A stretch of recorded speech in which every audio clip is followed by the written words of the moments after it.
The images in the video are blurry and dark, a scene that has the jagged uneasiness of something you shouldn't be seeing.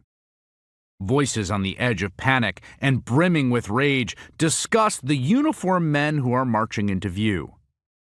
In the smartphone's shaky frame, you can start to make out the invaders in silhouette against a vehicle's flashing lights.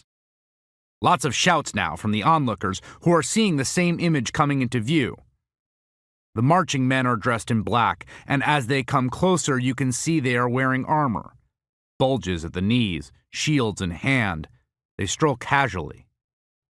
The street is empty, but the bystanders, standing in their yard sipping from plastic cups, begin chanting at them, "You go home! You go home! You go home!"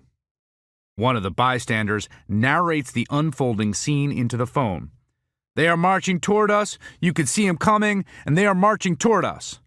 At this point, the viewer sees many more men in armor than had first appeared. Maybe 36 in a walking wedge formation are making their way up the street. They are not in a hurry. Those congregated in the yard chant, "Hands up, don't shoot!" The camera pans to the yard as 4 young men, one holding a drink, reach up in the air chanting, "Hands up!" in unison.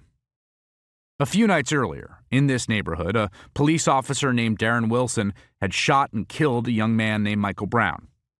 Brown was unarmed. The friend who was with him and several other eyewitnesses said he had his hands up when he was shot.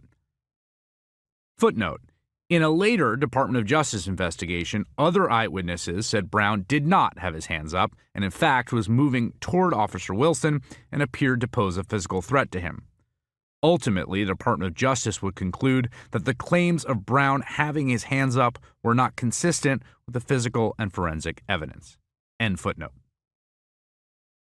In the following days, protests erupted. A gas station was burned, police came out in shockingly heavy force, and those who took to the streets united around the chant, "Hands up, don't shoot." The young men in the yard are now hit by the high beams of a police vehicle.